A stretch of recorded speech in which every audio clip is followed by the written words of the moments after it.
Hello, friends. Welcome back to the Test Those Breasts podcast. I am your host, Jamie Vaughn. I'm a retired teacher of 20 years and a breast cancer thriver turned staunch, unapologetic, loud supporter and advocate for others, bringing education and awareness through a myriad of medical experts, therapists, caregivers, and other survivors.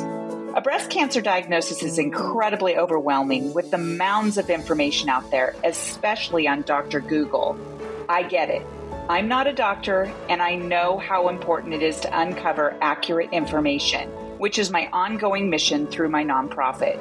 The podcast includes personal stories and opinions from breast cancer survivors and professional physicians, providing the most up-to-date information at the time of recording.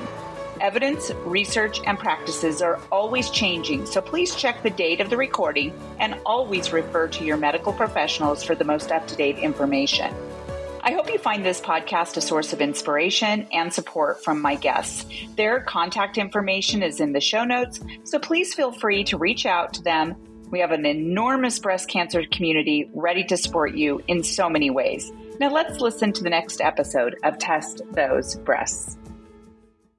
Well, hey, friends, welcome back to this episode of Test Those Breasts. I am your host, Jamie Vaughn, and today I am so excited to have my new friend, Meg Cadoux, on my show. Meg is a cancer survivor and co-founder of the Anti-Cancer Lifestyle Program. Meg was inspired to create the program by the work of her friend, Dr. David Servan-Schreiber, author of Anti-Cancer, A New Way of Life. Meg was a freelance writer for magazines and had a regular column in Inc. magazine.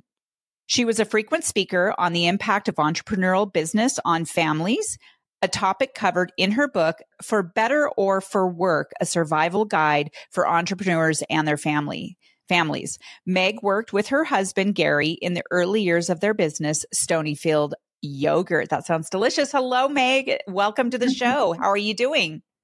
Oh, wonderful. Thanks for having me, Jamie. It's a pleasure. Yeah, it's really great to see you again. We've had a conversation in the past. So like I always do, get to know my guests before I interview them. And I'm so glad that it was a fit and we can really bring our audience to, such great resources that you have been involved with. And we'll talk about that later. You are a breast cancer survivor. Can you share what your diagnosis was and what your treatments were and anything you'd like to share? Sure. Well, I was diagnosed with stage 3B breast cancer was estrogen positive breast cancer in 2001. So it was 23 years ago now. The tumor was pretty large. It was just in one breast, multiple tumors in one breast, but they were pretty big. And I had been pretty lackadaisical about it. I'd gone to the doctor when I noticed it and they kept telling me it was fine. I had a mammogram, then I had a sonogram and they said, no, it's fine. They never asked it to be biopsied or anything. And I wasn't seeing my regular OBGYN. I was just seeing some doctor at the clinic. And I went along just thinking, well, I guess I've had these scans and I guess it's all fine. But, it did trouble me, but I wasn't very concerned. And then I met with my OBGYN and she saw the lump and she knew right away it was breast cancer. And it was just a terrible case of being misdiagnosed. And since then, I am a fierce advocate of follow your instincts. If something feels wrong about what you're being told, get another opinion. I feel very strongly about second opinions as a result, but I didn't know anything. I was only in my 40s. I had 3 little kids. I was a busy mom. I wanted to believe that reassurance. That's part of the problem. That's what I wanted to believe. And it turned out that it was cancer. Obviously, the reason it didn't show up on scans is that I had lobular cancer, which now they could probably all these years later detect it more easily. I don't know. Maybe it was but it is harder to visualize in a scan than ductal carcinoma. So that brought me to today. I've had 2 recurrences since then. Okay. When were those? So the first one was in 2008, and then it was sort of officially metastatic because I had a tumor in my bone, in my hip bone, the iliac crest. I always joke that's how cancer patients learn about human anatomy, is you get cancer in places you've never heard of. I said, what the hell is an iliac crest? But anyway, that was radiated successfully. And then 10 years later, I showed up with tumors in my adrenal glands, which is a very, very unusual presentation. And then I went through various things trying to keep that under control. And then it was in my peritoneum, which is that, again, didn't know what that was at the time, but it's a thin sort of organ that surrounds your midriff, but sort of protects your internal organs. So it wasn't an essential organ, but you certainly don't want cancer anywhere. And I ended up going on immunotherapy, and I did go into remission. I've been NED, no evidence of disease for 3 years now, over 3 years.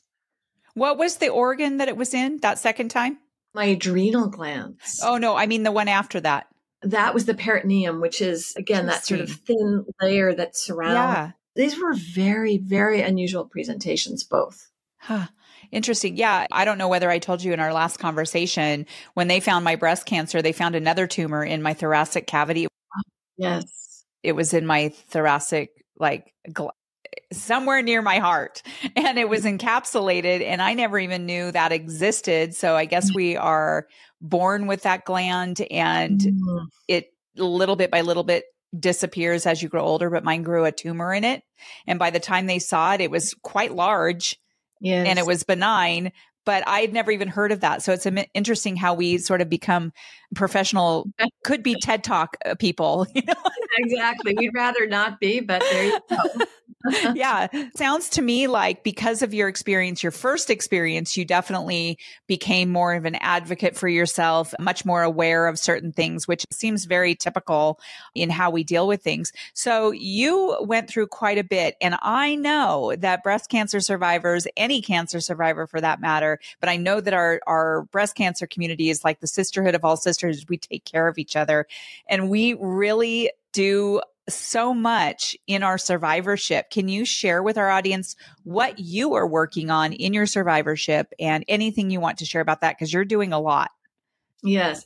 Well, actually, I kind of really woke up when I had my recurrence, because when I initially had the diagnosis, you've been just slapped upside the head with this thing. And it's so shocking. And you go through your treatment, and the treatment was aggressive for me because the case was pretty advanced. And, I just wanted to survive for my kids. They were 8, 10, and 12. They were my sole focus. So when that was over and they told me I had about an 85% chance of never seeing cancer again, I felt relieved, just kind of went on my merry way. And when I had my metastatic recurrence, that is when I started to really pay attention. Like, oh my God, I really have cancer. Like, this thing could kill me. It didn't dawn on me before that for some reason. And that's when I asked my doctor, what can I do? There must be something I can do, because I didn't want to finish my treatment and then go home and just wait to not be protected, I felt like I didn't want to be a victim here. I wanted to be proactive and do something. Anything that I could do that would help, that would reduce my risk of getting a recurrence. And he basically gave me the answer that virtually all oncologists give, I've since learned, which is some variation of just, try to keep your stress level down, and I'll see you in 6 months for your scan. And I walked out the door and I thought, oh my God. So I'm just like waiting. Is that what I'm supposed to do? So I, like many people who are presented with a vacuum of information, I went online and I started seeing all this crazy stuff, unvetted. I didn't know what was real. I didn't know who to believe. It was just the Wild West out there in terms of information. And I really wanted something credible. That's when I met Dr. Servan-Schreiber and I read his book, Anti-Cancer, New Way of Life. This was in like 2008 or 9, right in there, right after I had my recurrence. And Dr. Servan-Schreiber marshaled the best evidence we had at the time for lifestyle behaviors that can reduce your risk of cancer. Of course, we never know about an individual, but on a population basis, we do know that these behaviors will reduce your risk of recurrence. And I thought, wow, finally something for me to latch onto. And I started making some lifestyle changes as a result. But then I approached the head of our local cancer center, an excellent cancer center where I'd gotten a lot of my treatment. I said, hey, how about we start a course for cancer survivors, help them get through learning about these lifestyle behaviors, and they can help each other and provide support and resources. Anyway, she said yes, which still astonishes me to this day. And we gathered local experts in the hospital and the community in certain lifestyle areas. And we created a course, which was offered in person for 10 years at the hospital until COVID. And by then we had put it online. And now we have the course and a ton of other resources online. Do you both speak at events? How do you get that information out besides podcasts and you probably have a newsletter or blog or whatever? Yes. How else do you get information out there for people so that they know that you're there? Yeah, that's a continual struggle. We're, of course, on social media, but we hold webinars, we have newsletters and blogs and recipes, and we work with a lot of doctors and cancer centers because they've really come to trust us, trust that the information we're providing is evidence-based, has been verified. And the great thing about it is that the topics that we give people sort of the tools and tips and information on how to, get started in these areas, they're helpful with other chronic illnesses as well, heart disease or cardiovascular disease, diabetes, because these are basic anti-inflammatory lifestyle guidance. So in areas like diet, fitness, mindset, and what we call environment, which is a unique thing we offer, which is how do you create a less toxic home environment? How do you reduce your exposure to harmful chemicals on a daily basis? So that's an important pillar of our program. We're really unique on that score. Everything we offer is free. So there's no barrier to entry for patients or for providers or for family members. We have a lot of people who access our resources for prevention, which I love seeing. I love that. And so is it a nonprofit, right? Yes, we are. And so you focus on getting donations to be able to bring that information for free to people. Wonderful. Yeah. We have a license agreement with a regional Blue Cross in Pennsylvania. They license our online course and they put it on their own learning management system. Oh. And they offer it to their employees and to other businesses that they work with. That's a future kind of revenue model for us. We only have that one license agreement now. We hope to have others in the future. And other than that, we do survive on donations. We are a little bit the mouse that roared and that we've been able to do a ton with not many resources. So I love that. I should also mention that we have Spanish translation of a number of our ebooks. And there's Google Translate on our website.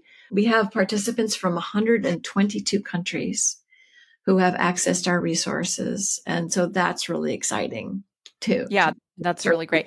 So if somebody goes to your website, they can just simply click on whatever course they want to take. I mean, is that easy? Yeah. So you go to anticancerlifestyle.org. Anti-cancer lifestyle is just one word, .org. And we have a page called Get Started, and that introduces you to all the resources that we offer. I mean, we have Kickstarts, ebooks, webinars, the course. And so it depends on how you like to learn and also what you like to learn about. You might be really more concerned about fitness and diet, or you might be, how do I work fitness into my daily life? Like, I know I need to do this. How do I do it? Or your environment, your home environment. That's been really popular with a lot of our participants is they want to know, what about the stuff I put on my skin? What about the stuff I'm doing my laundry with or cleaning with? So we give a lot of information about that kind of thing. Yeah. too. And I went to your website and played around on it just to check out the ease of going through that website, which is really nice. It's very well laid out. I loved reading about the about page because it just gives people such valuable information about who is putting this information out there. Yes. And I like the fact that you can just kind of pick and choose what you are interested in. So I think you and I talked I started a nonprofit for Test Those Breasts, and I am just putting as many resources as possible on my website, testtosebreasts.org. So I always ask my guests, can I use your information and put it on my resource page so that people can find that and possibly go through some of your courses? Usually what we have people do is basically just put hyperlinks to our various resources. And so they can sign up, like our webinars. We do have put in your email to get our to sign up for our webinars or to download our ebooks or to take the online course. The recipes, blogs, and actually the Kickstarts, we need your email too, because with the Kickstarts, we send you an email every day for 7 days. That is 15 minutes a day. So it's low bar to entry. Nice. About how to just get started. Literally, it's a Kickstarter. It's not a program. It's not like a diet or something, but we teach you about different important aspects of diet, for example, and then you make a small commitment to that. So if you learn, in other words, if we teach you, say, what ultra processed foods are, the commitment piece will be go into your pantry or open up your cabinets and identify 2 ultra processed foods that you have and think about how next time you go shopping, you might get something will satisfy that, whatever it happens to be, but is more a whole food. I love that. So it's an action piece. Exactly. We always give an action. Yeah. And action to me brings clarity. So when you go and actually have something to do to sort of kind of like an assessment. What did you learn? Yeah. Do you have anything in your kitchen that is not good for you, which most people do? They can certainly find something. Do you have anything on there about like, okay, you were just diagnosed. What do I need to do from here? Is there anything on the website yet for that? Well, okay. So just to speak for a moment about that, I have a blog that actually has been downloaded quite a bit or read quite a bit. We have to download it, but it's called 12 Tips for Navigating a Cancer Diagnosis. If you go on our website and just type in the search, tips or something, you'll see it. That is for the newly diagnosed because I've been newly diagnosed 3 times now. I'm an expert at being newly diagnosed. So I give, the tips that were things that were valuable to me when I was first diagnosed. Beyond that, in terms of what we have on the website, for people who've been newly diagnosed, it's all they can do to kind of figure out their treatment plan, to deal with it emotionally, inform their friends and family, figure out how they're going to handle getting to chemo. And it's just overwhelming. Mm-hmm. Anyone is welcome anytime on our website, but we do find that it's usually people who are just past that stage. They might be on maintenance or they finished their treatment. They're able to make room in their lives for something like, gee, how can I reduce my risk now? I've done my treatment. They may still have cancer, maybe they don't, but they want to move forward with their lives. There's a number of millions of people living with cancer. Right. And so what's my part in reducing the inflammation in my body and helping to boost my immune system so that I can stay in a more or less healthy place going forward? Yeah. And so I know that a lot of us find that there's such a huge gap in what we learn for our survivorship. There's that bridge between you are disease free and how am I going to move forward? And sometimes it's hard to find those resources. Most people, when they know somebody with cancer or even the person with cancer, we think that we're going to go back to normal. And while things will get more normal, I guess, or less overwhelming, should I say, there's still a lot of support that's needed for people after they are deemed disease-free. So this is the perfect program for people to go through in that case. Yeah, Wonderful. It's empowering. It takes away that fear that when you're disempowered, that's when, in the middle of the night, you're looking under the bed for the monster. If you're actually taking action in your life, you don't have to do everything all at once. Nobody's perfect at this. But when you're actually moving forward, you start to feel better too. I mean, you feel better psychologically, you feel better physically. And that all is like a virtuous circle. It feeds on itself. And it's a way of kind of, it's hard to, I hate to say turning, lemons into lemonade, but it does capitalize on that idea that this terrible thing happened to me and I'm not going to let it rule my life. I'm going to take it and turn it into something that is better for me, even though I may not have control over this, but there are things that I can do. That's exactly the heart and soul of what we're trying to provide. Yeah, I just remember feeling that way. A year and a half ago, I was in that place where I was deemed cancer-free December, just a couple months prior. And I was trying to figure out what I was going to do with my life because I had just retired the June before. Like I literally had just retired and then I got breast cancer and that's what I dealt with for 6-7 months. Yeah. so after I was disease free, it was like, here I am in my first year of retirement. Well, number one, it's hard to retire in the first place because you're finding this new life. And what am I going to do in retirement after being so busy for so many years? Right. And number two, coming to the realization that when we are deemed disease free, things are still different. And we still have, certain things that we worry about, like our scans or whatever it is. So I love that there's this program where people can go to and figure out some ways to empower themselves. And it's just such a great, great thing. So taking, let's say the exercise piece of it, they're modules, right? It depends. We have many different things you can access. So when you sign up for the online course, it's 9.25 hours. Oh, okay. But you don't have to take, it's self-paced and it's free, but you don't have to take everything. You can just, for example, do the fitness module, which is 90 minutes long. And then we sort of lead you through the different aspects of fitness, why fitness is important, how to get started, steps you can take.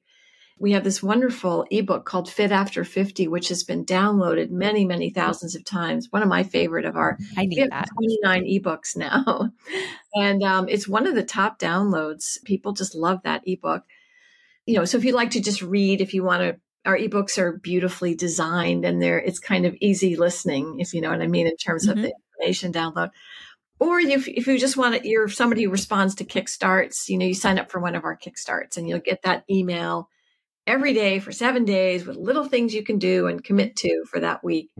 So it just depends on how you respond to different types of learning and what you want to learn about. That's really what we're trying to do. Our motto is we're trying to meet people where they are. Yeah. And they might not want to take a course, they might want to watch a video or there's so many different ways to take in information. This is really meant to be like a lifelong process. I mean, I still make changes all these years later. I'm still learning. I'm still falling off the wagon. The exercise is the hardest one for me. My diet's really good. I've cleaned up my environment as far as the products that I use and things that I put in my house. But the exercise piece is just like, do I really have to?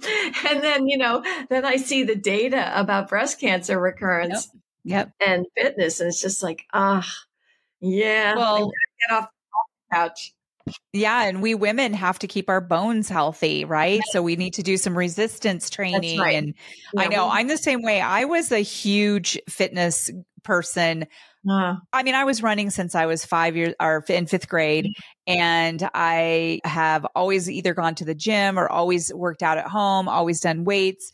And I'm 56 now. And I'm like, I've just joined a gym again so that I could do some resistance training and some classes and things like that for that community. And because I love community too, but I also love working out by myself.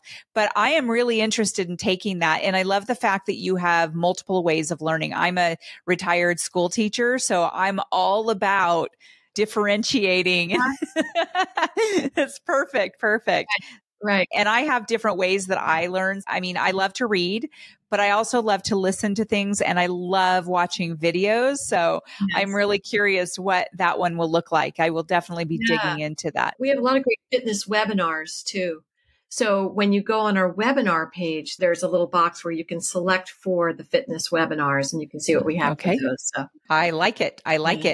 Well, that sounds like just sort of a house, this place that houses all of that stuff. And you're constantly updating and adding and things like that. I love that.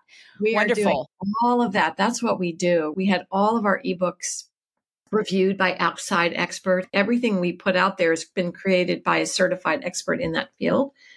And we put out all these ebooks and we just had them all reviewed. And so now we're editing them and putting them back up on the site, one at a time. It's pretty laborious, but it's obviously really important to keep up with the evidence. That said, the evidence doesn't change too much, believe it or not. I know everybody says, I hear everything about diet. I should eat this. I shouldn't eat that. What am I supposed to do? But actually, if you really drill down, the evidence, there's always outlier studies and outlier everything. But if you're just sticking to the sort of what we really know, what the preponderance of evidence says, right? In other words, like eat more fiber, eat less ultra-processed foods, favor fruits and vegetables, don't eat processed meats. These things, they don't change. There's so much data around them. I mean, you can always update it, but the basic guideposts for all the areas we cover, they don't alter too much, really. Right. So we make little changes or we add studies. There's sometimes ulterior motives for putting stuff out there, and it's super, super confusing. That's why when I got diagnosed, I had a friend of mine say, I'm going to give you one piece of advice, one big one. Don't Google stuff because it'll just confuse you. You know, I mean, just try not to, because it's so overwhelming at the beginning anyway. But I love that I have found, and I love to interview people like you because I have found people that are really, really, truly trying to put out solid evidence-based information out there for the cancer community. Yeah. It's such a vulnerable time. And so it's just really important to be reliable. And that's why we have gotten such uptake with docs all over the country and cancer centers all over the country. Well, I'll put it this way. In the 13 years we've been doing this, we have never once been challenged about anything that we say. And that's a high bar that I'm going to try to maintain forever. I love that's that. Why we're very, very, very careful. Everything we, like all of our ebooks, not most people aren't interested, but we have all the citations at the end and all the references. And, you want to know, this is where I'm always interested. Yeah, most people aren't, but sometimes people are. They want to know a little more. So it's always there if you want. Yes. One other thing I wanted to mention for your audience is that we started offering something else last year. Last fall was our first learning circle. And we did one in the fall and the spring, and we're fully enrolled now for the fall, but it's going to be ongoing. And what it is we gather around 15 people or so who've had a cancer diagnosis in a Zoom room once a week for 9 weeks for 90 minutes a week. And they go through our online course facilitated by a health coach. And we bring in content matter experts for just short segments so they can answer questions that the participants may have about their diet or their fitness or their mindset or the anti-cancer environment. So if people are interested in that, when they're on our website, they can go. We have a Learning Circle page under programs, and you can go there and just sign an interest form. And the next time we offer a circle, which, as I say, we're enrolled for the fall, but we'll have one in the spring. We just that's what we did this time. We contacted people who were on our waiting list and see if they wanted to join. What a fabulous idea. Yeah, it's been so impactful. The group that met last fall, and remember, these are people, every race, color, men, women. We have 2 men this time coming, but they're from all over. They're all ages, and they're just they all have this one thing in common, which is they've heard those words, you have cancer. And they've gone through everything that those 3 words create in people's lives. And they come together, and the group support is unbelievable. It's so beautiful to watch that it forms over time. It's not a support group. They come to be part of a learning community, but the support is created just by being together, talking, sharing. And the group that met last fall, they're still meeting. They meet every other week. We have nothing to do with it. They just didn't want to stop. I love that. Yeah, I love it. Yeah, I mean, it's part of one of the things sometimes that I've talked to people when they've been diagnosed and they're just such at a low space in their life. And it can be very, very depressing. It can be very scary, this great big dark cloud over your head. Yeah. And one of the things that I discovered, and I'm one for community anyway, I always have been, I have always found strength in that. But I also know that it's very hard to be in a community when you're in that space. It's hard to break out of that. But I always tell people, when you go and you are part of a community, whether it be online or whether it be in person, whether it be 2 people, whether it be 20 people, it really does help us become empowered and feel more positive, if you will. Sometimes I don't like that word, but it just makes it more bearable to get through, to be able to talk to people who have gone through similar things. And so it does not surprise me that they continue to communicate with each other. Yeah, I love I continue to communicate with a lot of people that I actually have interviewed on my own podcast. So, well, I have all of your social media. You are on LinkedIn, you are on Instagram, Facebook, and you have your website, and I have your email address on the show notes. Yeah, we're on Threads also. So we're not on and Threads. Yeah. I'm a new Threads person. I know how to use it now. So I'll find you, but Threads is actually really cool. Yeah. You also have a couple of resources here. You have anti-cancer allies. You have Learn Your Way anti-cancer lifestyle programs that we put in the resources part below the contact. Is there anything else you would like to share with us? Maybe a piece of advice that you might have for somebody who's maybe first been diagnosed, or maybe they just heard that you're disease free now. Bye. No, you don't have to come into the doctor a million times in a month now. Yeah, no, it's sort of shocking. Yeah. When that happens, but especially for those who are newly diagnosed, I do recommend the blog that I wrote, 12 Tips for Surviving Cancer Diagnosis. It was also a webinar. So it's in our webinars if you want to if you'd rather listen rather than read. What I have discovered, having been diagnosed now 3 times, and had terrible scans and had clean scans and had, everything in between, I just urge people to not panic. It's so easy for that to settle in. At this point, I've seen that usually sometimes it's every bit as bad as you think it's going to be, but usually it's not. I look at me, right? Stage 3B, pretty advanced. And my therapy was just horrifying, the usual sort of, slash and burn. I see now, you just adapt, things happen to you. You have that moment of, oh my God. And then you just deal with it. You go get the scans you need, you go to the therapy you need. And that sort of panic moment, to the extent that you can control it or just set it aside, and not to put a lid on it, but just say, okay, I understand this is scary, but I'm just going to calm my heartbeat. I'm going to just clear my mind and do the things I have to do. And I'm at that stage now where I don't get nervous about scans because it's kind of washed out of me. I've been so nervous about scans for decades. It's just like, I know if I have cancer again, I'll deal with it.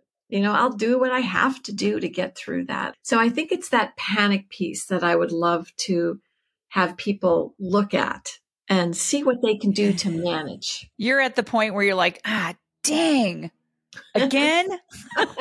Nah. Well, so blasé, but I've seen the futility of it. Do you know what I mean? Like it just clouds my brain. It amps up my cortisol and adrenaline and all those unhealthy hormones. And I'm not saying it's easy to master, but for example, like the whole anxiety thing, I've now figured out ways to kind of manage that emotionally. But I remember once I had a few hours at the oncologist between when I had my scan and when I was going to see him. And I'm just sitting there like, I have no idea what the scan's going to, like I say, I've had terrible scans and I've had great scans. I don't know what this is going to be. So I just actually literally went out and went shoe shopping. It totally took I ended up buying a really cool pair of shoes that I still have. It was such a great distraction from the whole thing. And I came back and my head had been elsewhere and I felt sort of refreshed in my mind. So I'm not saying people should go shopping every time. Shopping always feels good though. But whatever it takes to just relax your mind and distract you. Just don't go drink a bottle of wine. Well, that's true. Not whatever it takes, but finding those things, that toolbox that you can turn to. Yeah.